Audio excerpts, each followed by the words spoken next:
Eu queria convidar você a abrir a sua Bíblia em Josué. Josué no capítulo 5, do verso 1 até o 12. Nós temos estudado o livro de Josué e o livro de Josué é um livro bem interessante porque ele traz alguns relatos e algumas coisas bem desafiadoras para nós e para a nossa vida cristã. A gente estava vendo ali no último estudo que nós tivemos, o capítulo 4, sobre aquele memorial com as pedras, onde aquelas pedras, ao atravessarem o rio Jordão ali, foram tiradas do leito, do meio do rio e colocadas como um altar, como um memorial na margem. E logo depois disso, então, a gente vai estar aqui o relato no capítulo 5. E quando a gente olha para esse relato, parece que as coisas não fazem muita conexão, não é? A gente pensa em Josué como realmente um general, um líder de um exército, alguém realmente preparado para uma boa batalha. E quando a gente vê aquilo que acontece aqui nesses 12 primeiros versos, a gente fica pensando, bom, mas tecnicamente falando, isso é uma coisa que eu não faria se eu fosse um general de um exército, na verdade. Eu sempre gosto de vez em quando eu vejo alguma luta, alguma coisa assim, e uma coisa que me chama a atenção no UFC, por exemplo, é que quando um lutador está lá, está lutando, dando chute, pontapé, soco para todo lado, cotovelado e tanta coisa ruim, se ele acerta qualquer soco no adversário, qualquer coisa que o cara fica meio balançado, ele corre para cima o mais rápido que ele pode e tenta acabar com tudo na hora ali. E eu penso que Josué deveria fazer a mesma coisa aqui, quando ele atravessa o Jordão. Mas não é isso que ele faz. Josué, a partir do verso 1 do capítulo 5, diz o seguinte: todos os reis amorreus que habitavam a oeste do Jordão e todos os reis cananeus que viviam ao longo do litoral souberam como o Senhor tinha secado o Jordão diante dos israelitas até que tivéssemos atravessado. Por isso, desanimaram-se e perderam a coragem de enfrentar os israelitas. Naquela ocasião, o Senhor disse a Josué: faça facas de pedra e circuncide os israelitas. Josué fez facas de pedras e circuncidou os israelitas em Gibeate Aralote. Ele fez isso porque todos os homens aptos para a guerra morreram no deserto depois de terem saído do Egito. Todos os que saíram haviam sido circuncidados, mas todos os que nasceram no deserto, no caminho, depois da saída do Egito, não passaram pela circuncisão. Os israelitas andaram 40 anos no deserto até que todos os guerreiros que tinham saído do Egito morressem, visto que não tinham obedecido ao Senhor, pois o Senhor lhes havia jurado que não veriam a terra que prometera a seus antepassados que nos daria, terra onde há leite e mel com fartura. Assim, em lugar deles colocou seus filhos, e estes foram os que Josué circuncidou. Ainda estavam incircuncisos, porque não tinham sido circuncidados durante a viagem. E depois que a nação inteira foi circuncidada, eles ficaram onde estavam no acampamento até se recuperarem. Então o Senhor disse a Josué: hoje removi de vocês a humilhação sofrida no Egito. Por isso, até hoje o lugar se chama Gilgal. Na tarde do 14º dia do mês, enquanto estavam acampados em Gilgal, na planície de Jericó, os israelitas celebraram a Páscoa. No dia seguinte ao da Páscoa, nesse mesmo dia, eles comeram pães sem fermento e grãos de trigo tostados, produtos daquela terra. Um dia depois de comerem do produto da terra, o maná cessou. Já não havia maná para os israelitas, e naquele mesmo ano eles comeram do fruto da terra de Canaã. Que texto interessante. Então, quando a gente pensa naquilo que Josué havia feito ali, naquela travessia do Rio Jordão, vendo o milagre que Deus havia feito, a gente fala, bom, agora então a batalha está vencida, está tudo certo. Eles atravessam do outro lado e, bom, o povo estava lá vendo toda aquela multidão de gente atravessar, e provavelmente a distância que eles estavam de Jericó, o pessoal de Jericó podia ver o exército acampado ali, com medo, realmente já abatido por aquilo que havia acontecido. A primeira coisa a se fazer então é, vamos lá e vamos acabar com tudo. Vamos chegar lá e passar a fio de espada todos os moradores de Jericó. Vamos acabar com aquele negócio agora, Deus já nos deu a vitória. Já era um fim previsto, já era uma batalha certa, uma batalha ganha.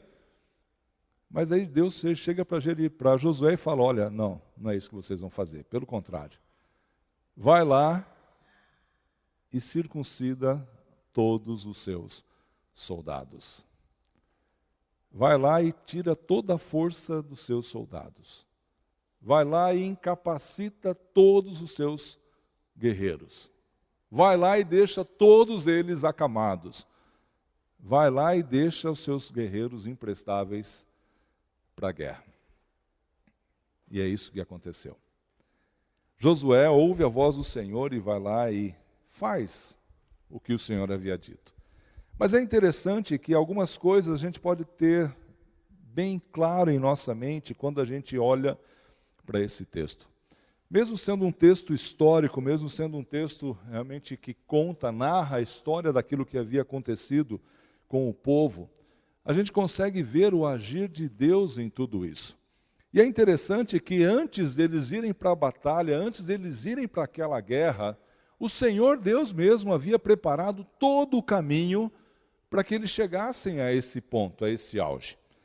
E a gente pensa assim, mas será que realmente Deus estava ali? Será que Deus havia julgado?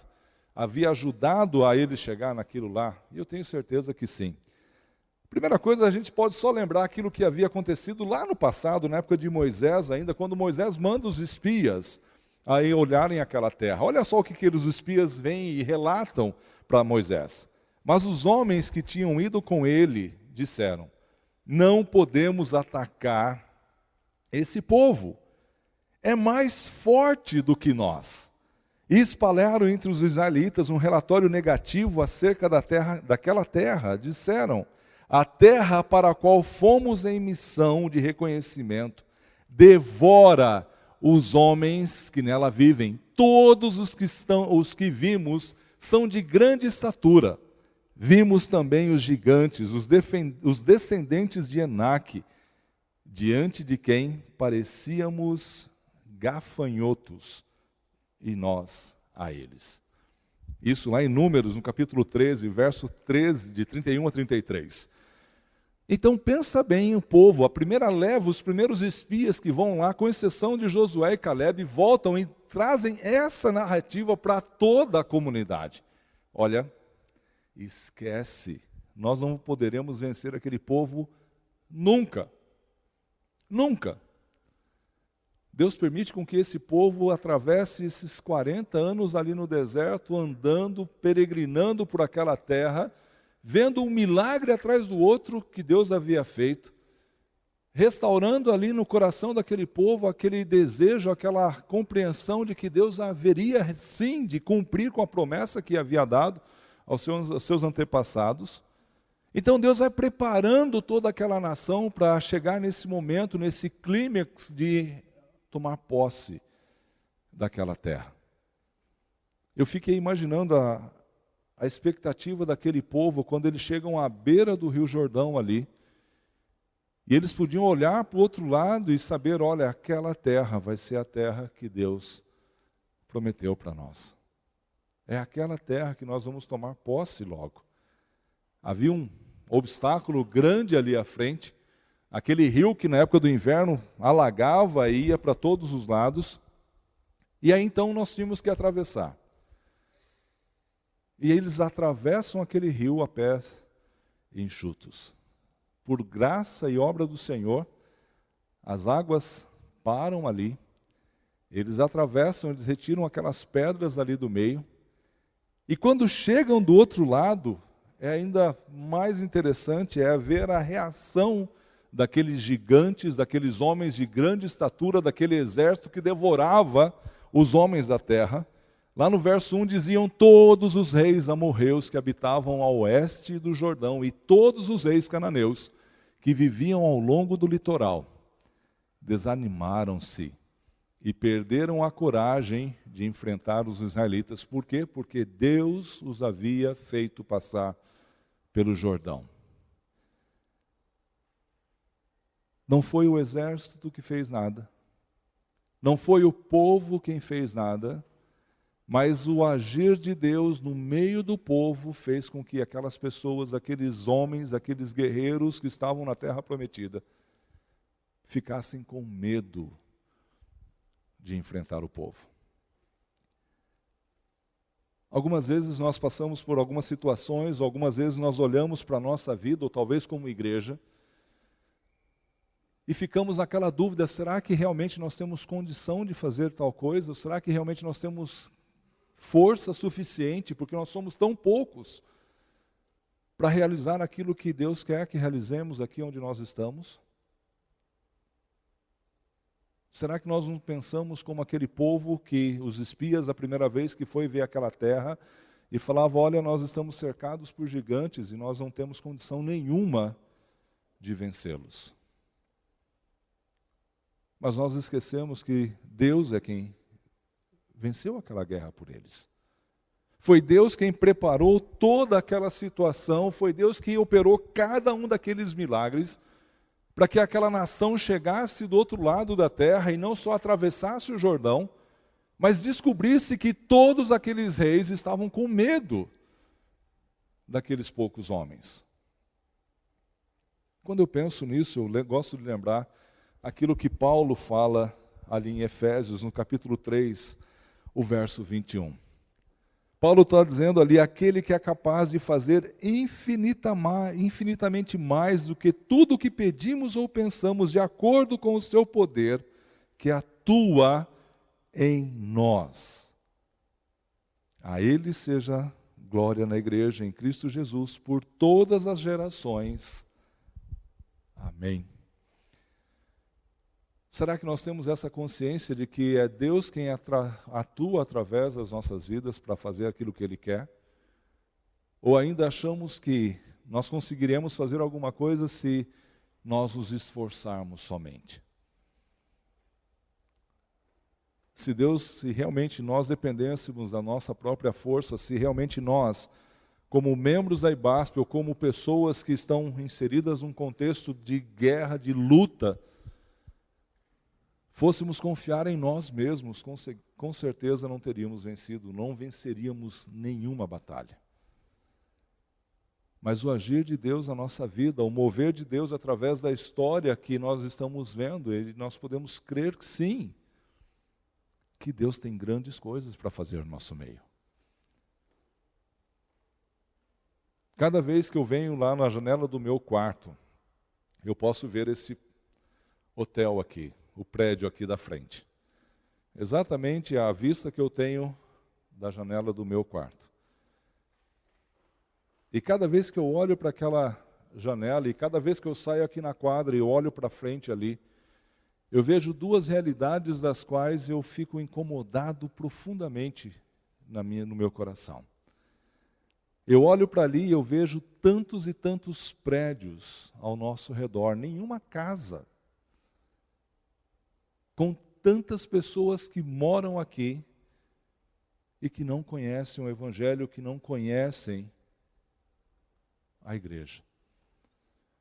E eu olho para aquilo lá e eu falo, Deus, que desafio nós temos aqui ao nosso redor. Com tantas pessoas que estão aqui que ainda não te conhecem, Senhor. Quando eu olho aqui na quadra, eu olho para frente, eu vejo ali o CPA, eu falo, Deus, quantos soldados estão lá que nós não conseguimos alcançar, Pai, porque eles estão indo embora, estão trocando os turnos, eles estão indo para outras companhias, e eu ainda não fui falar do Evangelho para todos eles. E aí eu começo a ficar com o meu coração apertado, com o meu coração dolorido com isso. Mas eu não deveria, porque não sou eu quem devo fazer essa obra.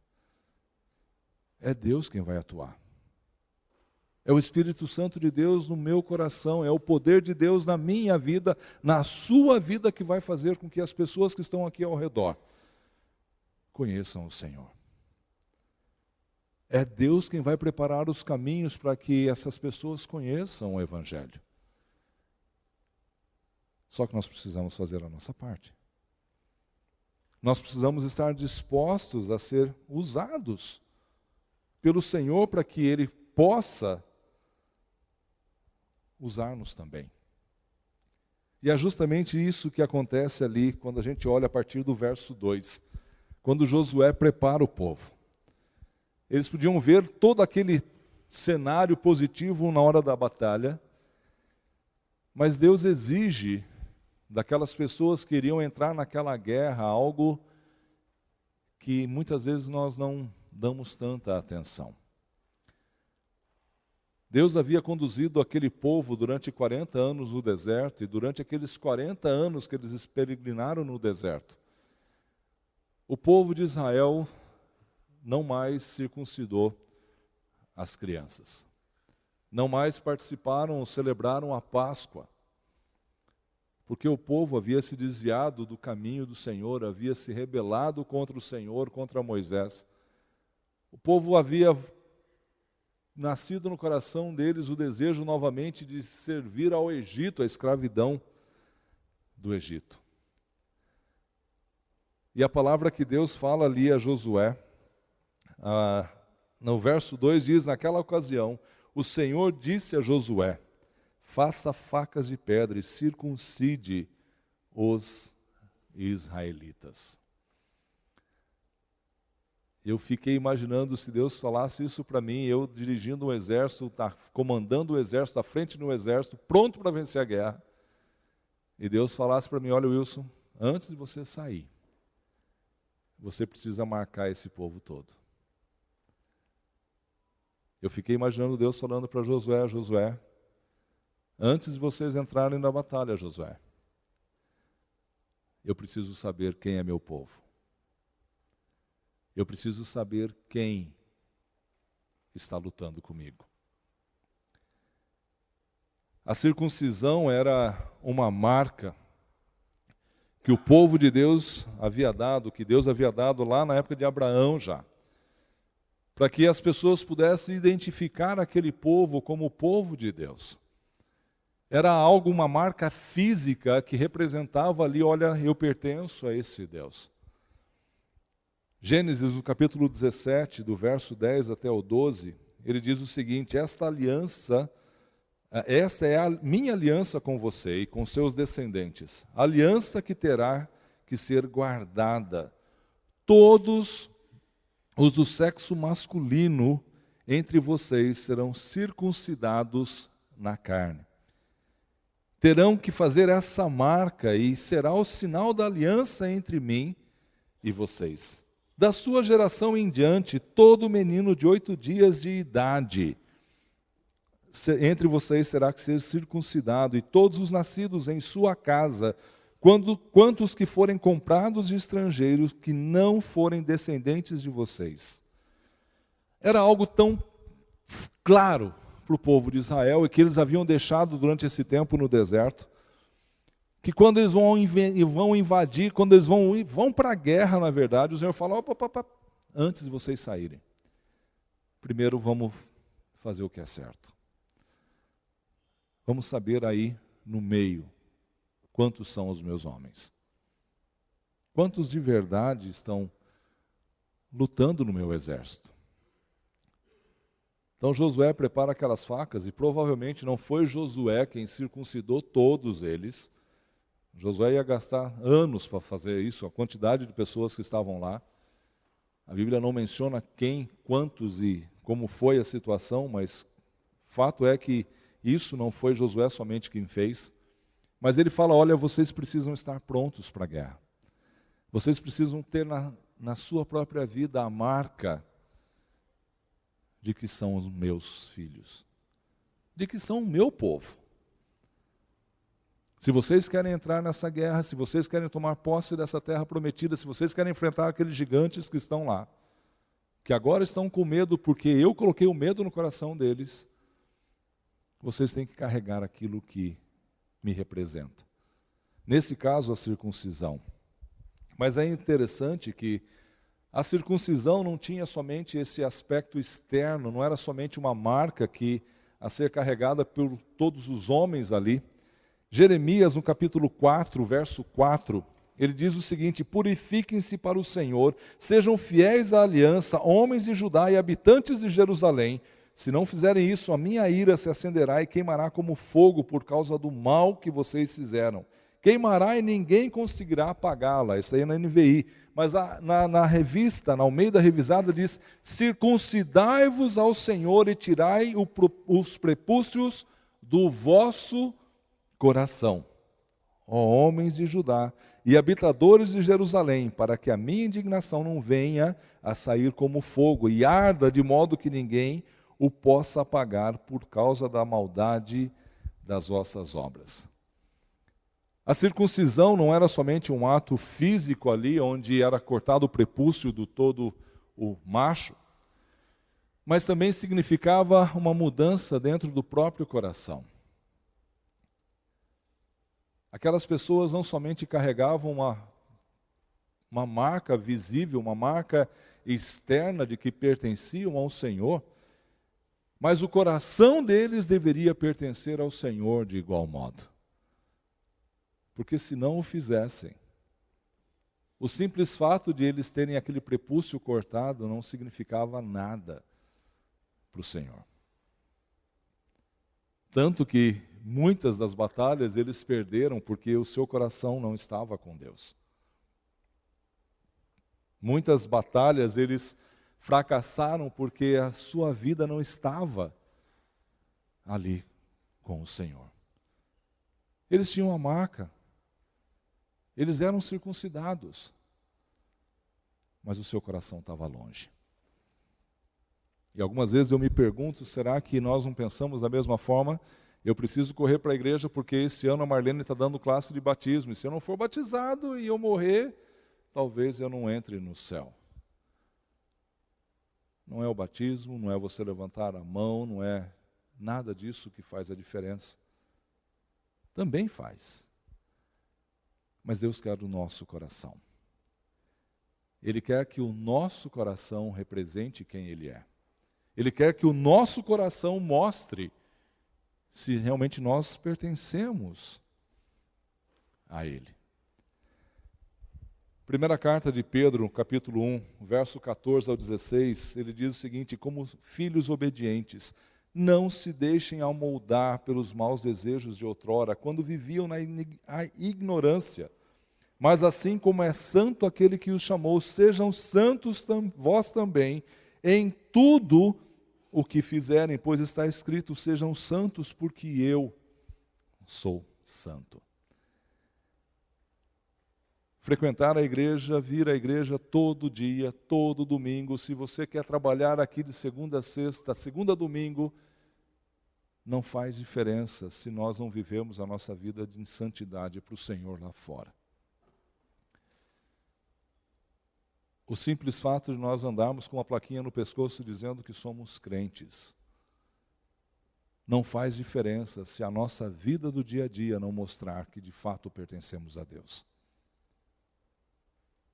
Não é os nossos costumes quem faz a diferença, mas sim o nosso desejo de amar, de servir ao Senhor, que deve transformar a nossa vida.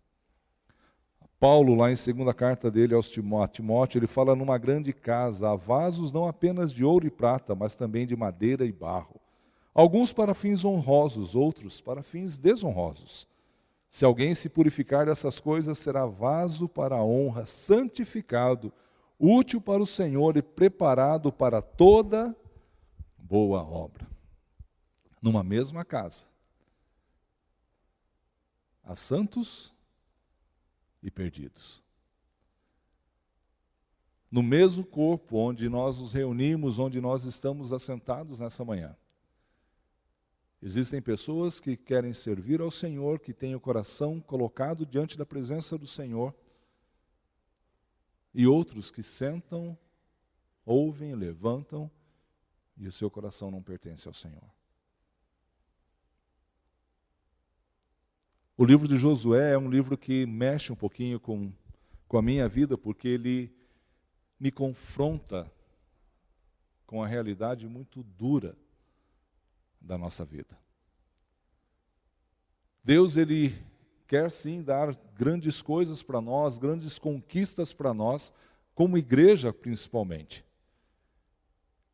Mas Ele exige de nós uma posição, uma vida de santidade diante dEle. O Senhor não vai nos usar enquanto nós não nos colocarmos diante da presença dEle.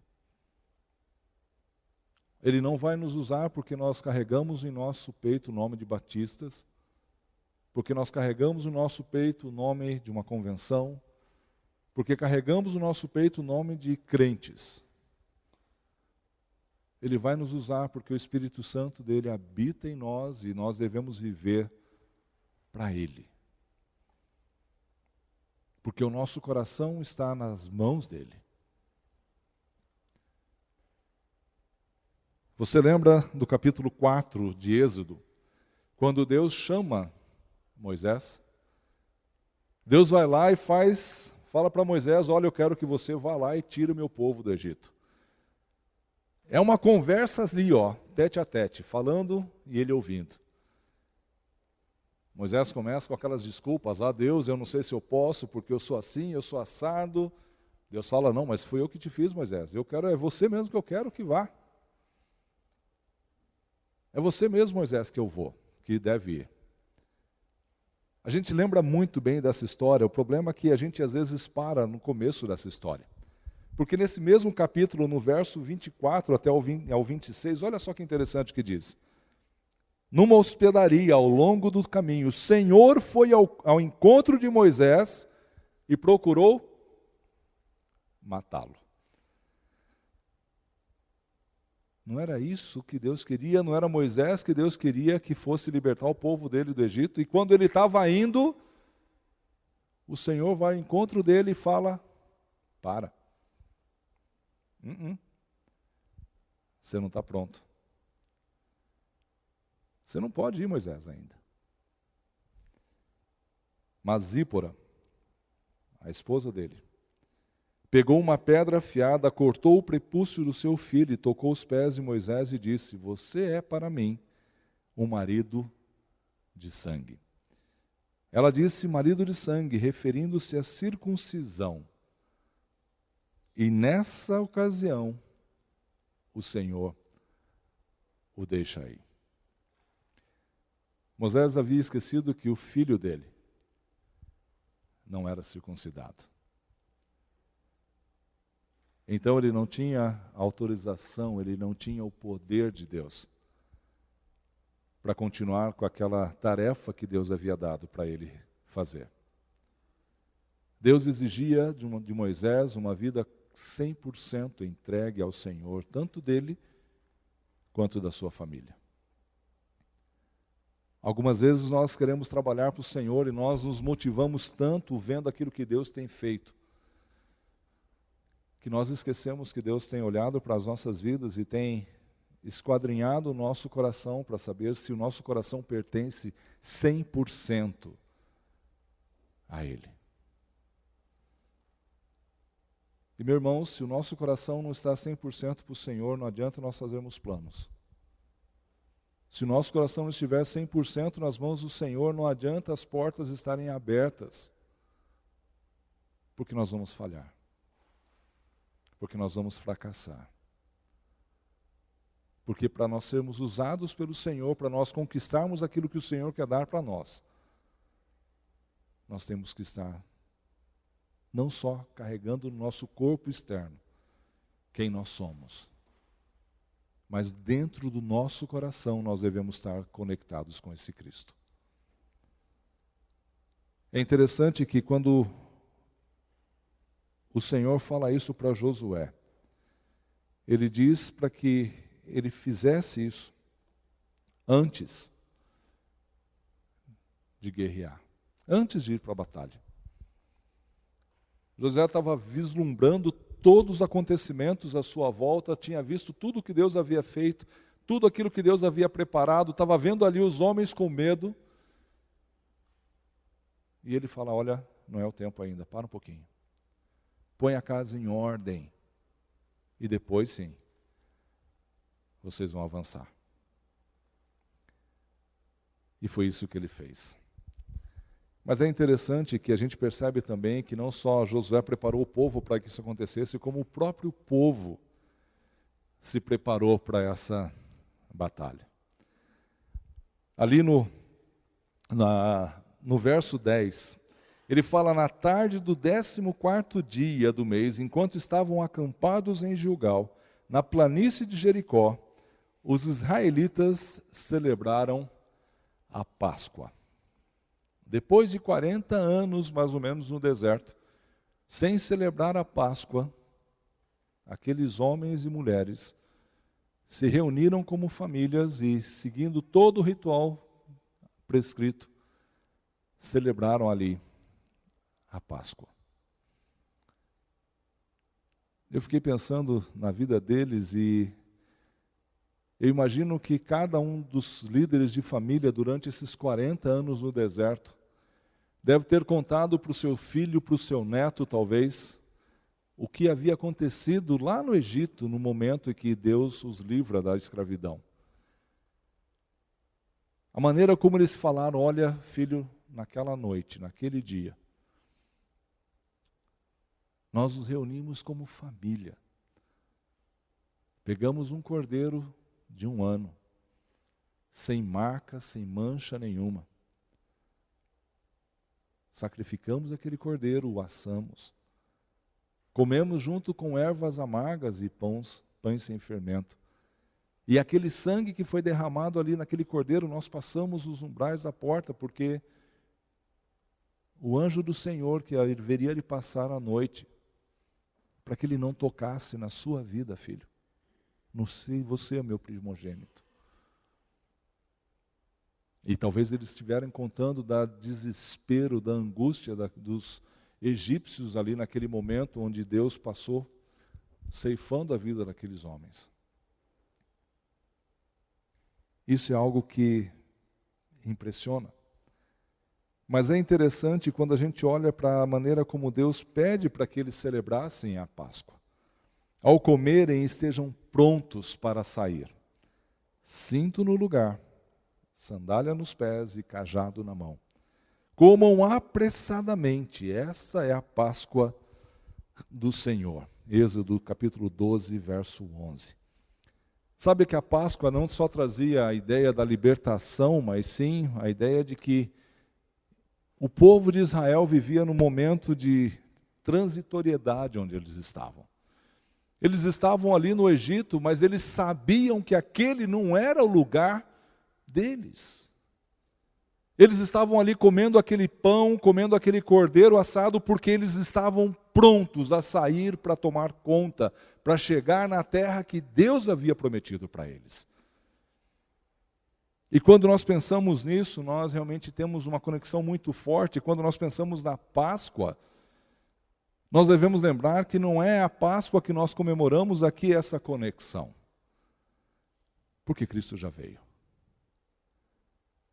O que para nós faz o mesmo sentido dessa Páscoa é no momento que nós nos reunimos aqui diante da mesa do Senhor para celebrar a ceia do Senhor.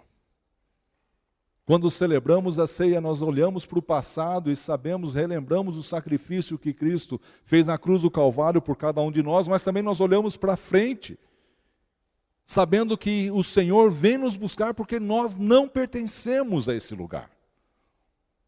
Nós não estamos aqui porque é nossa terra. Nós estamos aqui de passagem.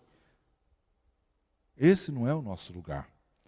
Paulo, lá em segunda carta dele aos Coríntios, versos 4 e 5, fala: pois enquanto estamos nesta casa, gememos e nos angustiamos, porque não queremos ser despidos, mas revestidos da nossa habitação celestial, para que aquilo que é mortal seja absorvido pela vida. Foi Deus quem nos preparou para esse propósito, dando-nos o Espírito como garantia do que está por vir. E aí a minha pergunta é: você consegue olhar, você consegue viver esse Evangelho? Esse Evangelho que não se apega às coisas que nós temos, às situações que nós vivemos aqui, mas sim, nós temos que viver enquanto estamos aqui, olhando para aquilo que vai acontecer no futuro. Ou nós nos envolvemos tanto com a nossa vida cotidiana, tanto com aquilo que nós fazemos no nosso dia a dia, que nós não temos tempo de pensar na eternidade. Que nós não temos tempo de pensar naquilo que Deus vai cobrar de nós quando nós o encontrarmos novamente. Como que nós temos vivido a nossa vida? Como que você tem gasto o seu tempo, como eu tenho gasto o meu tempo? Qual é a importância de Deus, qual é a importância de igreja na sua vida? O que fala mais alto no seu coração? O próprio Paulo, um pouquinho adiante, alguns versos adiante, ele fala: por isso temos o propósito de lhe agradar. Quer estejamos no corpo, quer o deixemos. Pois todos nós devemos comparecer perante o tribunal de Cristo, para que cada um receba de acordo com as obras praticadas por meio do corpo, quer sejam boas, quer sejam más. Meus irmãos, eu tenho plena certeza, plena convicção de que Deus quer fazer grandes coisas no nosso meio.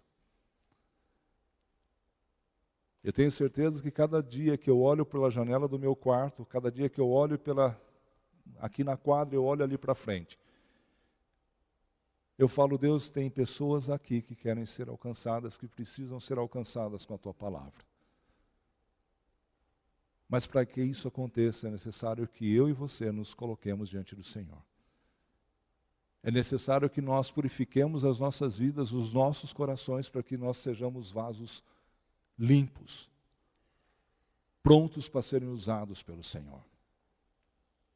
É importante que nós entendamos a responsabilidade que você e eu temos diante das pessoas que moram aqui ao redor.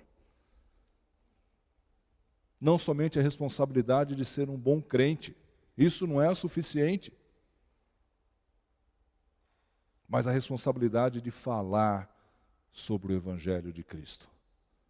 A responsabilidade de mostrar o poder de Deus que atua na sua vida e na minha vida. A responsabilidade de testemunhar, como fez a Salete hoje pela manhã aqui no nosso meio, daquilo que Deus faz. Ser um bom crente que não dá mau exemplo não é suficiente.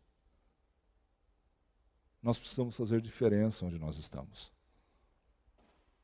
Nós precisamos fazer com que as pessoas conheçam o poder de Deus que atua na nossa vida. Esse finalzinho desse verso, o verso 11 e o verso 12, é bem interessante porque a gente percebe que Deus foi fazendo milagres com o povo durante aqueles 40 anos. Deus cuidou daquele povo de uma maneira sobrenatural. O verso 11 e 12 diz: no dia seguinte ao da Páscoa, desse mesmo dia, eles comeram pães sem fermento e grãos de trigo tostados, produtos daquela terra. Um dia depois de comerem do produto da terra, o maná cessou. Já não havia maná para os israelitas, e naquele mesmo ano eles comeram do fruto da terra de Canaã. Algumas vezes eu acho que a gente fica esperando os milagres de Deus acontecerem para toda a vida. A gente senta nos bancos e fala: Deus vai mandar as pessoas aqui para que eles ouçam do Evangelho. Eu não preciso me preocupar porque a responsabilidade é de Deus, Ele vai cuidar. Ele vai convencer as pessoas, Ele vai falar para as pessoas, então a minha responsabilidade é receber bem quem chega aqui. Não é. Quando o povo se preparou, quando o povo estava pronto para tomar conta daquela terra, o povo entendeu que eles teriam que trabalhar naquela terra para poder comer daquele pão, daquelas frutas que Deus havia dado. Talvez seja o momento de nós olharmos para aquilo que Deus tem feito no nosso meio e falar: Deus, está no momento de nós começarmos a arregaçar as mangas e começar a trabalhar mais, Pai. Já temos experimentado alguns frutos. Já temos provado de algumas bênçãos, Senhor. Agora está na hora de nós começarmos a trabalhar, para que esse maná possa cessar e a gente consiga viver dos frutos que nós cultivamos. Meus irmãos, o livro de Josué é um desafio grande para cada um de nós. E eu creio que é um desafio maior ainda para nós como comunidade, como corpo de Cristo. Até agora nós temos visto Deus mostrando ao povo que esse povo deveria se purificar, deveria se santificar, deveria se preparar para tomar conta, para tomar posse daquilo que Deus havia prometido para eles. Eu espero que nós tenhamos entendido essas lições, para que nós começamos a nos preparar para aquilo que Deus quer fazer no nosso meio. Eu espero que você esteja disposto a fazer parte desse povo. Espero que você esteja disposto não somente a representar Deus com um nome ou um rol de membros somente, mas que o seu coração esteja nas mãos dele para que ele possa usar a sua vida. Mas é preciso a gente se envolver de verdade, é preciso a gente trabalhar de verdade. Deus tem colocado no seu coração, no coração do seu vizinho, no meu coração, qual é a sua parte nesse trabalho. E cada um vai fazer a sua parte, como nós vimos no passado com Neemias. Cada um era responsável por um pedaço do muro. Você tem feito a sua parte? Porque senão o muro ainda está com buraco. Nós precisamos pedir, clamar ao Senhor, para que Ele use as nossas vidas para alcançar as pessoas que estão ao nosso redor. E Ele só vai fazer isso quando o seu coração, o meu coração, estiverem de fato na presença dEle. Eu queria convidar você a se colocar em pé, e nós vamos encerrar o culto nesse momento. Eu queria orar agradecendo ao Senhor por esse tempo que nós tivemos. E eu queria convidar você a refletir durante essa semana sobre como Deus tem agido na sua vida. Como você tem recebido e como você tem reagido às orientações que Ele tem dado. Lembra que cada um de nós comparecerá diante do tribunal do Senhor e prestará contas daquilo que nós fizemos com a nossa vida durante esse tempo que estamos aqui. A nossa vida não encerra aqui. Estamos aqui de passagem e diante disso nós temos uma responsabilidade muito grande com aqueles que ainda não conhecem o Senhor. Vamos orar. Pai, nós te agradecemos, Senhor. Nós te louvamos, ó Deus, por todas as bênçãos, ó Pai, que temos recebido do Senhor, ó Deus, mas também, ó Pai, reconhecemos, ó Deus, que somos responsáveis, ó Pai, por aquilo que recebemos, ó Deus, do Senhor. E, ó Deus, nesse momento, ó Pai, eu quero te pedir, ó Deus, que o Senhor esteja, ó Deus, sondando o nosso coração, Pai, nos ajudando, ó Deus, na nossa luta contra o pecado, ó Pai, nos ajudando, Senhor, contra nossa luta, ó Deus, contra nós mesmos e contra os nossos desejos, ó Deus, de buscarmos aquilo que é melhor só para nós, ó Pai, em detrimento daquilo que é melhor para o Teu reino, Senhor. Nós pedimos, ó Deus, que o Senhor tenha misericórdia de nós, ó Pai, e que Teu Espírito Santo fale ao nosso coração, ó Deus, nessa manhã, para que nós possamos nos entregar ao Senhor, ó Deus, como igreja, Pai, como Teu povo, Senhor. Que possamos, ó Deus, mostrar ao mundo, ó Pai, que não somente pertencemos, ó Deus, a uma organização, Senhor, mas sim que somos membros de um organismo, Pai, de algo relevante que é o Teu corpo, Senhor Deus. E como membros desse corpo, ó Deus, nos submetemos, ó Pai, à Tua liderança. Nos submetemos, ó Deus, ao Teu agir, ao Teu mover, ó Deus, em nossas vidas. Ó Deus, que o Senhor nos abençoe, ó Deus, nessa semana, Pai. Que a Tua palavra fale ao nosso coração, ó Deus, que o Teu Espírito Santo nos convença, ó Deus, daquilo que nós precisamos fazer. Pai, que realmente nós possamos olhar para a Tua palavra, ó Deus, e sermos desafiados por ela. Que não a estudemos, ó Deus, como um livro qualquer, Senhor, mas que permitamos, ó Deus, com que o Teu Espírito Santo aplique essas verdades em nossas vidas, Senhor Deus. Nós somos gratos, Pai, porque nós podemos ver, ó Deus, o Teu agir e o Teu mover no nosso meio, ó Deus, através de respostas de oração. Mas também, ó Deus, nós queremos, ó Deus, pedir perdão, ó Pai, porque não temos feito a nossa parte muitas vezes.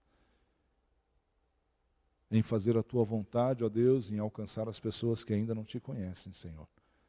Pessoas que estão esperando, ó Deus, ouvir a Tua verdade, o Teu amor através da nossa boca, Pai. Que o Senhor nos use para isso, Senhor Deus. Que o Senhor nos abençoe, ó Pai, com essa vontade, Deus, de testemunhar do Senhor.